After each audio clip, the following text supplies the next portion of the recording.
Parsha Vayeshev, we have one of the most classic scenes in the Bible. Very well known, Andrew Lloyd Webber even wrote a musical about it called Joseph and the Technicolor Dreamcoat. And in this Parsha, Joseph is being treated by his father as a favorite. He makes him the fine tunic, which is the coat of many colors. He treats him better than his older brothers. And there's 12 brothers all in all, and they get very jealous of him. They take Joseph off to the fields and they plot to kill him. Now one brother, Reuben, decides he shouldn't be killed, and he actually plotted to save him, but Reuben left and the brothers decided not to kill him, but they sold him. Now this is an incredible thing for brothers to do to each other, plotting to kill each other, selling each other. Why would they do such a thing to each other? In the Chinese philosophy, it's called Dao, D-A-O, which is the philosophy of about 490 BCE.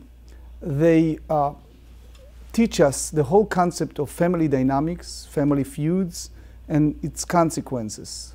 The whole idea of one person is in favor by the head of the family, and as a result, the deterioration of the whole gene of the family can go to a very far away. So they try in many ways in their teaching to tell the future generations since that time that a person should have some type of acceptance and lean to each other and try to make amends with each other.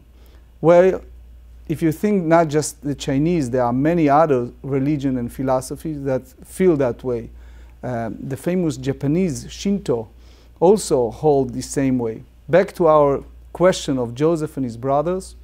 Here you see a very serious family dynamics, and we have to ask ourselves, is that something that happened to us in our lives?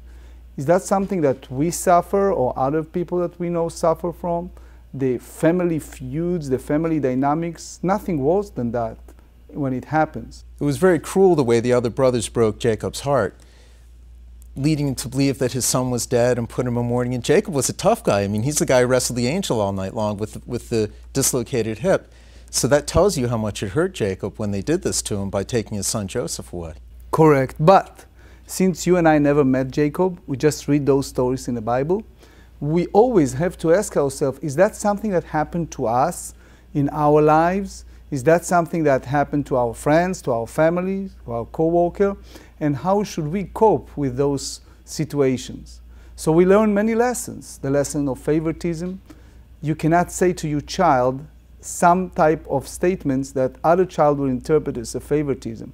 You cannot show partiality to one child more than the others. You have to express love regardless to a certain behavior of children equally to all. And this is a very challenging thing to do, especially those who have many children or grandchildren or friends. This is even at work. If you're an employer, you like some people more than the others and vice versa. This is a very sensitive subject because the Torah wants to tell us what happened when something gets to that point of favoritism. In this circumstance, actually, the father, Jacob, had been hurting the brothers by treating Joseph with much more favoritism and giving him things, special things. So I can see why the brothers would get upset, but to carry it to such an extent. Well, it's going to show you, Larry, that when it gets to this type of hatred, go far away. Jacob for sure loved all of his children equally, in a sense that we interpret it as our Jacob in our lives. We love our children and we love all of them. Some behave better than the others, but the love is the love equally to all the children. Yet there is some type of feelings. I can demonstrate as a teacher a lot of feelings sometimes of students that just by saying one word or one comment or one little note, right away some students feel that you're in favor of someone more than the others. And the Torah wants to emphasize how far it can go when it's come to this type of feelings, which for sure, historically speaking, it's clear to us that Jacob was a righteous man, so for sure his intent was not to show favoritism to anyone. Joseph was an orphan, he lost his mother, she passed away 32 years old, and Jacob felt for him. But just the minute he gave him that shirt, look what that shirt created with all the other brothers and how far this type of family feuds go to such a self-destruction. So it's a lesson to be learned to our lives. It's a very serious and deep lesson. We have to be careful with this type of behavior, and when things like that happen, we should rectify it right away in order to avoid any bad feeling from anyone.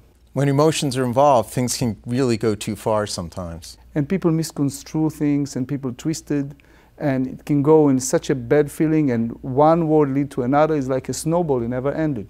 In our personal lives, we need to be circumspect also to realize that we could do things like this, sometimes without even knowing it. I'm sure that Jacob didn't really understand how much he was offending the other brothers when he made him this multicolored coat, but instead, he gave it to him and stirred up all kinds of problems, so we do have to be careful.